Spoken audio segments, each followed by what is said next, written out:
You are looking at Julian's pronunciation guide, where we look at how to pronounce better some of the most mispronounced words in the world, like this other curious word. But how do you say what you're looking for today? We are looking at how to pronounce this name, as well as how to say more confusing names that too many mispronounce, so make sure to stay tuned to the channel. In British English it is said as Audra. Audra. In American English it is generally said as Audra, Audra, or Audra. And now you know. Like and subscribe if you found this video useful.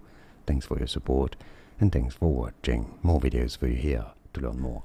Here are more videos on how to pronounce more confusing words and names too many mispronounce. Like this video if you found it useful. I appreciate your support. I'll see you soon, and thanks for watching.